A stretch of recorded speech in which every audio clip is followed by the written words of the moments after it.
Here. Hi, everyone. Welcome back to part 2 of the Musings of Modern Mystics. I am live again with Meredith from Key. We had some serious technical difficulties earlier this morning, and I like to blame that on Mercury retrograde. Yep, it's still in its shadow. Yes. So I love talking to astrologers because they back me up on blaming the stars. If something doesn't work, it's Jupiter's fault or somebody's fault, but it's not mine. So we are going to be talking about love and compatibility and the truths and the myths to astrological compatibility. This morning we were talking about what signs are supposed to go with which other signs, and you were talking about the moon, which I love. The moon is mysterious, it's feminine, it's watery. It's wonderful. It's a reflection of yourself. You know, one of the things I discovered, Lorelei, in doing so many compatibility readings is that one of the myths I like to debunk is sun sign astrology. When you're looking at romantic or sexual compatibility, I find that the moon is so much more telling about how a relationship will go. And sun signs are going to tell you how your natural expression is going to be in a relationship and maybe even your daily life. But the moon sign, when you discover what the moon compatibility is, you really get into the longevity of the relationship and you get into the truth of it. All right. You see sort of the authentic pulse. I think of the moon as being that energy that changes along with me. The moon reflects the sun's energy and light back to us, but it adds a different flavor, right? So like the full moon tomorrow is in the sign of Scorpio, which is my sign. I love the Scorpio full moon, which happens once a year, right? The moon is full in the sign that is exactly opposite, right? So I think about that, and I think, so that is a chaotic energy, right? It can be. It can be very emotional too. Right. It's when the werewolves come out, for crying out loud. People get hairier. And a Scorpio full moon is the most intense. And I think it is one of the most transformative moon signs you can possibly have. Oh, it is. That's great. Profound and powerful. So tomorrow on May 9th, later in the day, it's going to be a full moon. So when you look up into the night sky, if you're somewhere sunny, or I should say if you're somewhere where there are no clouds, you'll be able to see this glorious full Scorpio moon, and it's a time for deep transformation. But in compatibility readings, what's interesting about the moon is this is where our deepest needs are. This is the secret to the person that you love. So when you know their moon sign, you know how they secretly want to be nourished and loved. So their soul will show you their persona. Their sun sign will show you their persona. But their moon sign is their deepest needs, and it's the planet that I look to show me the longevity of the relationship. You know, everybody talks about Mars and Venus, and Mars is sexuality, and Venus is your value system and the way that you want to be loved. And so it's important. But the moon is what you can really hang your hat on, you know. And we can also look at like our compatibility. Let's talk about that for a minute, can we? Yeah. So we can talk about, platonic compatibility too, and like why, some signs get along so well. Now, I want I kind of want to distill one myth, because a lot of people get hung up on, as we discussed earlier, sun signs. So Lorelei's a Scorpio, right? Yes. And I'm not. I'm a Sagittarius. And Yes. so you are water and I am fire. And those two signs, if you go read any books on astrology, will tell you that they're not really compatible. So, but my Mercury, right, which is the planet of communication, is in Sagittarius. So I can talk like a Sagittarius. Exactly. And to make it even more exciting, my Mercury is in Scorpio. So we get along as far, and also Leo rising, yes. We both have Leo rising, can you tell? Isn't it obvious? I know. Isn't it obvious? We're both Leo rising. And so what that really says is it's not just that our wrapping paper or our persona is Leo, it's that our entire wheel, because you can't know your rising sign unless you know your birth time. Right. And that sets up the entire wheel. So every single house of ours, there's 12 houses, has the exact same sign on the cusp of each house. So our wheels are identical, even though our charts are completely different. Right. And so it sets up our approach to life to be quite similar. Right. I'm looking around here because we're here in Meredith's office. Do you have a wheel readily available? My gosh. Here, yes, right here. Okay. Right here. We can't show the name of the person though. Okay. But if you just hold it up so that people, this is what we're talking about when we say the wheel. And each one of these little pie pieces, that's a segment, that's a house. And each house represents a different theme in your life. Right. And so your wheel and my wheel has the exact same doorways on each. Oh, I like that. It's a doorway. House. Yeah. Right. Yes. And when you meet somebody who has your same rising sign, it's so easy to get along with them. So a Scorpio, right, not compatible with the Sagittarius, but we have we're in mutual reception with each other's Mercury, planet of communication. Right. You can see why we would get along so well. Yeah, and so if say you were a man, and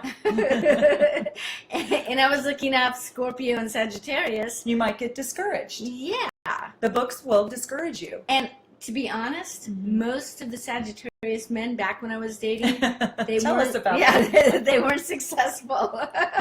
They're the Sagittarius energy. It loves to just play and be carefree, and I can talk like that, but the truth of it is I am so serious about everything. You know that song, Shove Me Into the Shallow Water Before I Get Too Deep? That's my theme song.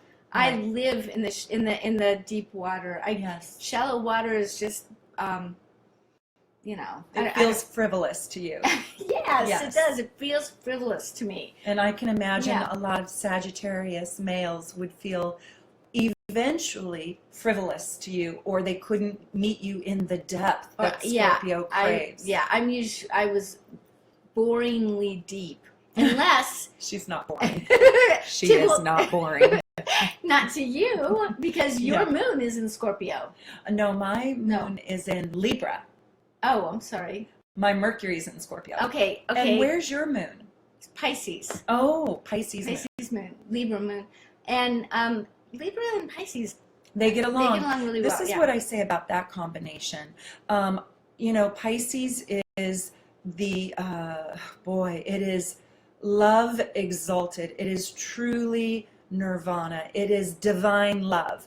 And Libra is Venetian love. So I like to look at it as Libras are good at loving the individual, and Pisces can take that love and apply it to the infinite, the world and beyond. So Pisces can really relate to Libra, and Libra can really see Pisces as the ideal love in a lot of ways. So even those two signs, you'll go read about them and they will say, Libra, stay away from Pisces. The books are terrible. And I don't even believe in the sun sign astrology, and I am a professional astrologer. Because of this reason, it's quite complex. Yeah. So who's compatible? Two signs, any two signs can be compatible as long as the soul is awakened to the other person's needs. So an Aquarian and a Cancer, complete opposites, right? Such opposites. Yeah, they are. Now that I'd never thought about that before, but the people that I know that are those signs, they are very, very different. Very different. And the Aquarian can feel so detached and analytical and not really in the game. And Cancer can feel smothering and overly attached and overly invested in the game. Did you say Cancer? Yeah. Oh, So I was okay. just doing an example. Got it. Okay. And of how Aquarius feels to Cancer and how Cancer feels to Aquarius. Okay. But if Cancer is awakened, it can really appreciate that Aquarius gets in the pool and doesn't really get wet. and like, how do they do that? And I'm sorry. and they can learn from each other. And Aquarius can also have an opportunity with Cancer to really get in touch with their emotions and their feeling and what it means to sacrifice so beautifully inside loving somebody. So, what I hear you saying, and from talking to you over the years, and even actually earlier today in the first attempt at recording this conversation, you really have to have a flavor of other signs. I mean, other planets that are compatible, not just your sun signs, but when a moon is. So if somebody has a moon that is in the same sign as the sun, and especially if it's the man. Yes. Right? So if the man has a Scorpio sun, and the woman has a Scorpio moon, Bingo. or a Pisces sun and a Pisces moon, that's supposed to be really, really good. That is riveting. Okay. However, yes, my ex had a Pisces sun and I have a Pisces moon. And oh my word. Well, this is what I would look for. I would say, where were your communication planets? Mercury. Yeah. Okay. All right. And also, sometimes it doesn't work, but if the people, you have to look at the whole chart, right? Yeah. But usually that's really exciting. I'll tell you what's even more exciting, okay, if I can. Yes, please. I love excitement. I love being excited. So what's super exciting is when you have the other person, your lover, your romantic partner's moon sign. When you both have the same exact moon, you cannot not fall in love. It's so easy to love that person. So if I was going on a dating website, would You'd start asking for moon signs. Yeah. As a anybody matter of that fact, has a Capricorn moon? I can tell you flat out from experience, that's a really bad move. Don't do that. Is it? Have you had clients that have tried to do that? Like, well, it's interesting, dating and trying to ask somebody about their moon sign. First of all, they don't usually know. Second of all, usually save that for a second date. It's such a stereotype, isn't it? Like to go and ask somebody on a date, what is your sun sign? Yeah. And I would always do that, but it would be very serious. I would be. I was like, no, I really want to know. This is not. I need to know. And but if you want to know if it's going to last to a third or fourth or fifth date, you need to ask what their moon sign is. Yeah, and people don't usually know that. So that's why you need an app on your phone so you can look it up and go, okay, tell me when you were born, or at least roughly, and then check them out and then go, oh no, sorry, I'm not even going to bother. Let's see. Do we have a question? Let's see. Oh, thank you, Cynthia, for sharing. And we just want to let you guys know that if you have any questions, please ask them. Yeah, you can ask. If you have any compatibility questions, or they're fun. Can we talk about sex for a minute? I love talking about She sex. is a Scorpio I'm a after Scorpio. all. I mean, did I even have to ask? I was just trying to be polite. Right. It's embarrassing sometimes how much I like to talk about sex. But I'm not that embarrassed because I'm a Scorpio. So well, how you find out about sexual compatibility in a chart is you look to Mars.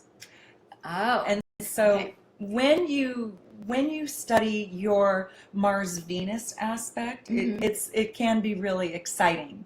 So you can have a total of 8 aspects going both ways: Mars to Mars, Venus to Venus, Venus to Mars, Mars to Venus.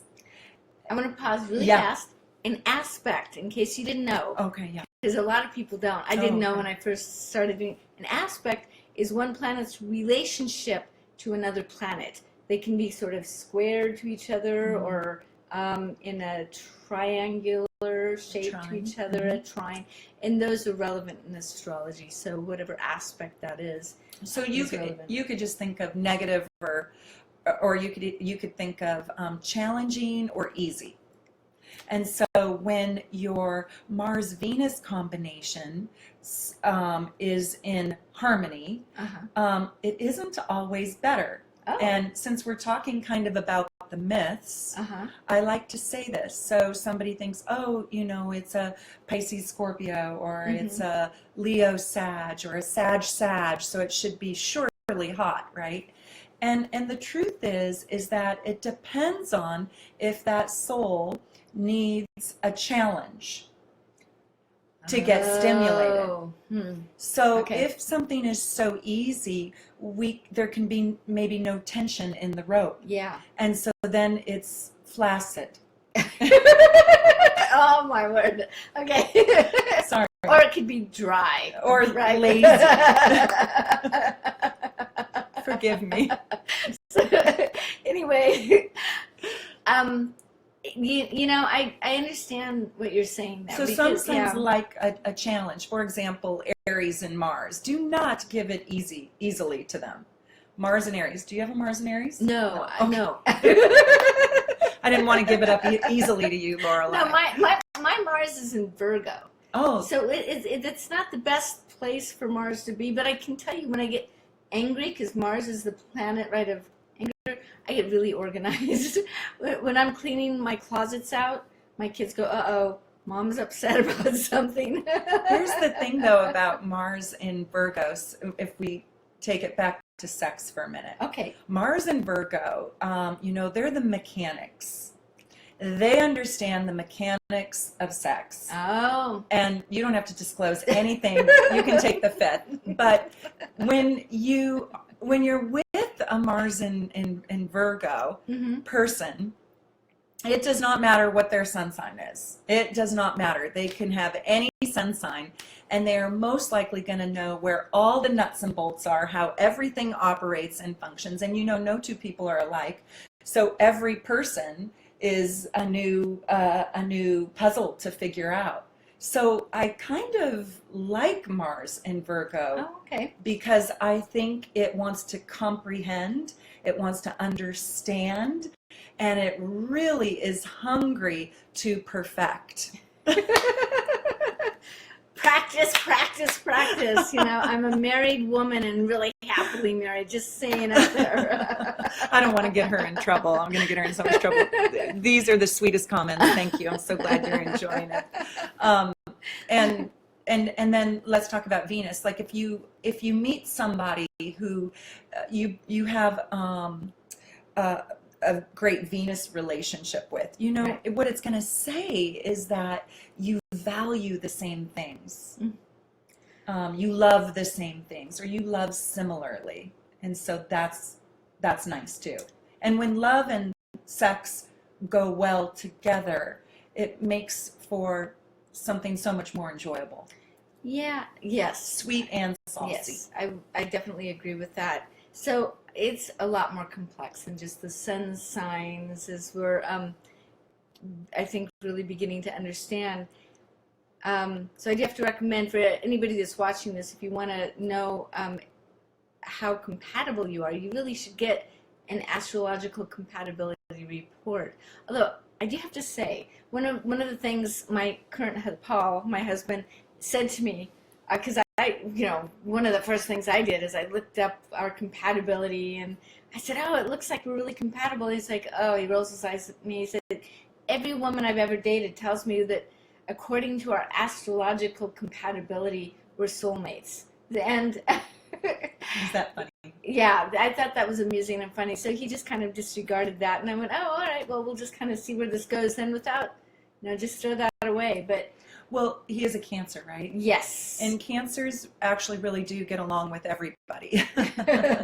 I mean, they're in the business of nurturing, and they're in the business of love, and so.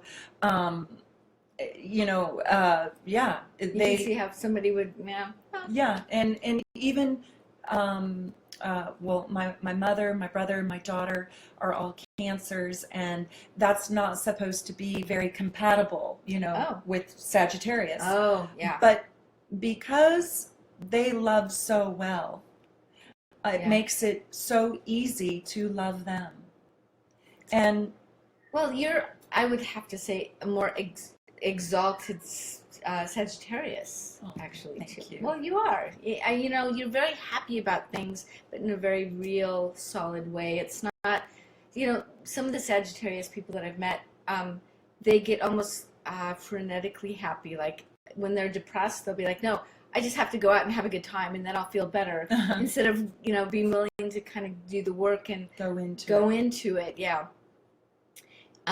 So I know what you mean about having to be a more evolved person no matter what your astrological aspects are. And I kind of think the point for this conversation is if you're with somebody who shows up on paper as not compatible, to not get discouraged and not get boxed into that stereotype, because it's simply not true.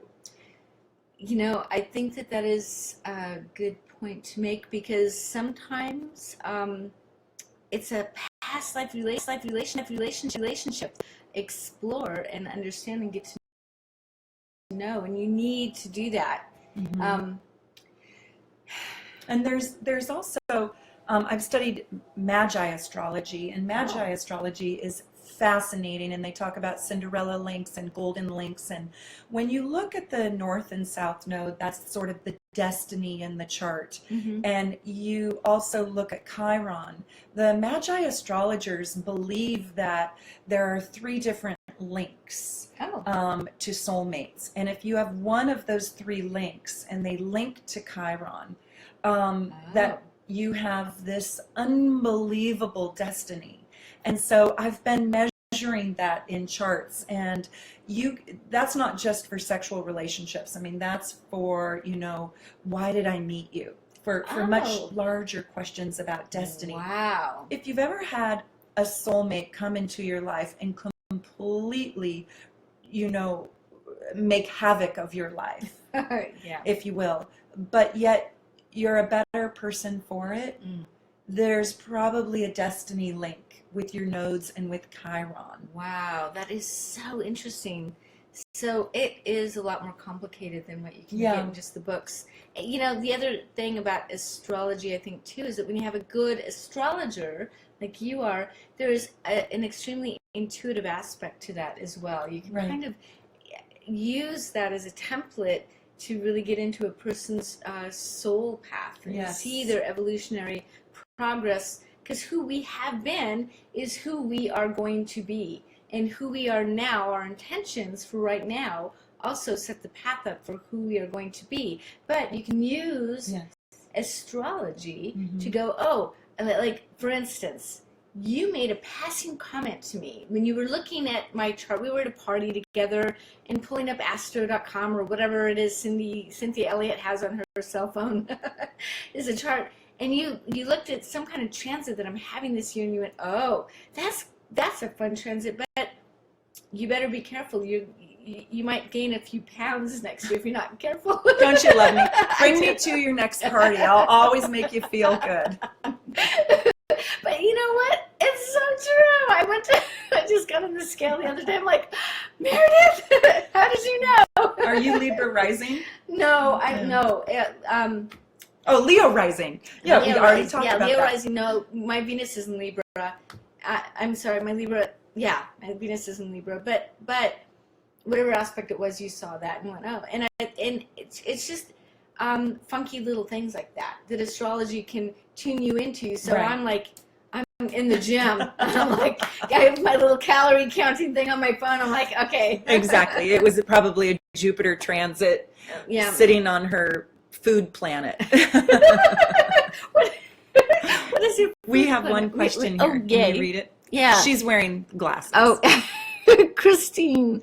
I've been with my husband for 23 years, and we've never looked up our compatibility. Oh, fascinated to read it now. Yeah. It's really interesting because it will tell you how you have been communicating and how he wants you to communicate and what his needs are. And you might feel like you know, but this is, let me tell you something about compatibility in platonic relationships. If I didn't have my daughter's blueprint, if I didn't study her chart, she's a Cancer and she has a Scorpio moon. Ooh. Right? I would completely parent her as a Sagittarius should, right? I don't know what that means, but okay. Probably too loud, too big, too much, I wouldn't give room for the Scorpio Cancer piece of her, or I would misunderstand it, or I would override it with something that maybe doesn't serve her. But as a little person, she wouldn't necessarily know how to articulate that, and I could end up making her feel like her quiet time is wrong, or her privacy is inappropriate, or some version of that. Got it. So looking at her chart, I can parent her according to her needs and her desires, even though they're not mine. So even if you've been married for 10 years, you've been married for 23. Yep. Understanding what those needs are can be eye-opening. So I'm looking at Christine says that she and the girls, they're all Sagittarius, and Jonah is Capricorn. And I actually know these, Christine and Jonah I have known actually for quite a long time. And is that her son? Or no, her husband is a Capricorn. So he's God bless him. Oh my God. Go bake that man cookies. Spoon feed him. God, does he get a badge for that? A good Boy Scout badge? Sagittarius energy, yes, I know. How fun. You guys keep him happy, I'm sure. Keep him on his toes. But for a sign that does not like surprises, I don't know what, with 3 Sagittarius women in the house. Oh yeah, and he's also serious business. Also, he'll learn to stop saying no and just start automatically saying yes, yes, yes ma'am, yes ma'am. Let's talk about when you talked about the third entity. Oh yeah, I was thinking about that. Let's talk about that. Yeah, when I talk to people, to my clients when they come and they're wanting to find their soulmate. And I one of the things that I help people do is find that opening, that kind of, it's a very still place inside us. So when we're reaching for a truth, and then there's power to it. Mm-hmm. You can speak that desire with power at appropriate times, like during a new moon or an equinox or a solstice setting. And you speak it out loud, and it comes back to you really fast. Mm-hmm. It's really cool to watch. The mistake that I see people make is that they manifest a person. Oh, right. Right? They manifest a man or a woman. Mm-hmm. And they get what they want. I've had so many people say, gosh, this person satisfied like almost everything on my list.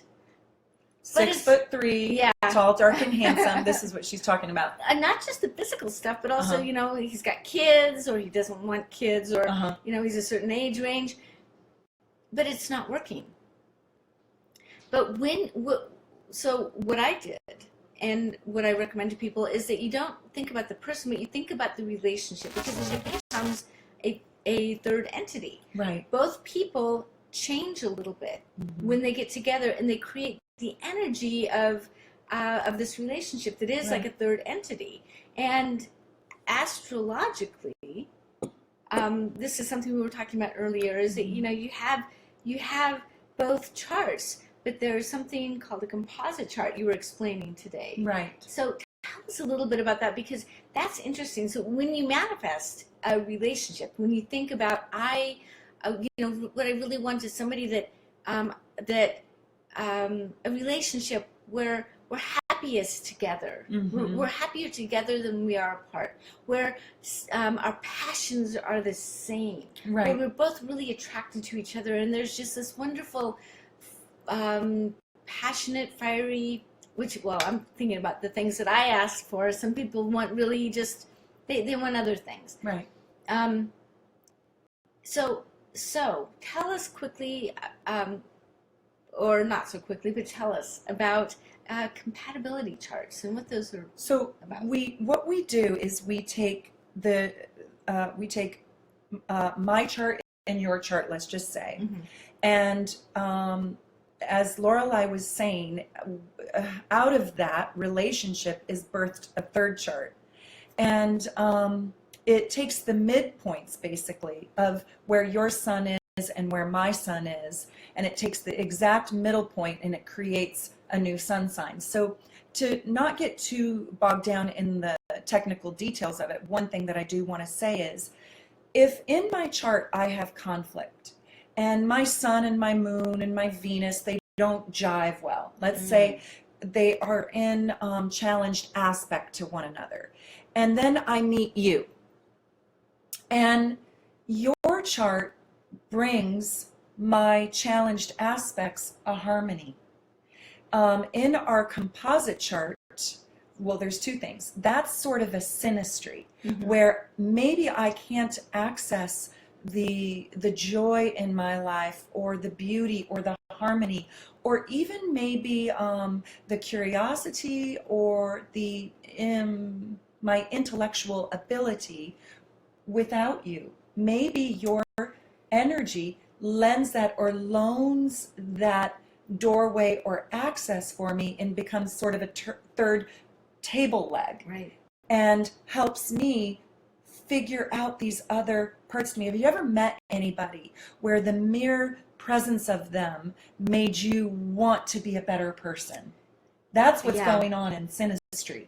You know, And it doesn't mean I change, it means I'm inspired to find those gifts inside of me, and or you bring them out in me. Or the inverse of that, where they bring out the worst in you. Yeah, of course. You can become somebody that you don't like. Yes. And that is something that, well, I think we probably hear a lot, both of us, because when people are conflicted or suffering in some ways, when they seek help from the astrologer, the energy healer, or something like that, to help understand what they need to balance. And sometimes that can be a challenge. That can be. Yeah. And it can also be a blessing. And then there's this other thing called the composite chart, and that's when we take my sun sign and your sun sign, we find that midpoint, and then a whole chart of our relationship is called a composite chart. And in that composite chart, I can see the themes in our relationship, and they're what we create together. So there's you, and you're separate from me. Yeah. So there's my experience, and then there's your experience. But then there's this other thing where we actually do create something together that's outside of both of us. And that thing is so exciting to study. It's so fun to know. So when I'm with a Cancer, this is just because I'm a Sag and they're a Cancer, the midpoint is Libra. So we are having, the Cancer and I are having a Libra relationship, because it's the midpoint. And a Libra relationship is all about Venus, love, beauty, peace, and harmony. No wonder why I love being with my daughter and my mother and my brother so much, right? Cancers, because they create a Libra relationship. Now listen, this is so exciting. I have a Libra moon. So doesn't... Oh, my word. So is that fascinating? So a Cancer creates a Libra relationship with me and feeds my moon sign, which is the deepest part of me. I love that. That is so interesting. Isn't that intricate? And so when you know, and so you can go read the astrology books and they will tell you, Sagittarius, go jump off a bridge if you're going to be involved with a Cancer. And it's not true. Because we're going to create, our alchemy is going to create a Libra relationship, which feeds my moon. So you can't really buy too deeply into sun sign astrology. That is a great example of why that is true. I love that. And with that, we've gone 5 minutes over. We're done. And I think we're going to do this again, aren't we? Next Monday, actually, you'll want to tune in for this. We're going to talk about sex signs. Oh. Not sex signs, but sex in the signs. Like the sexiness of each of the zodiac signs and what that's like. And also what signs want sexually. Oh, it's going to be juicy. This is going to be fun. So stay tuned next Monday at 11 o'clock. Pacific time. Pacific time. Yes, we'll be live. Bye-bye.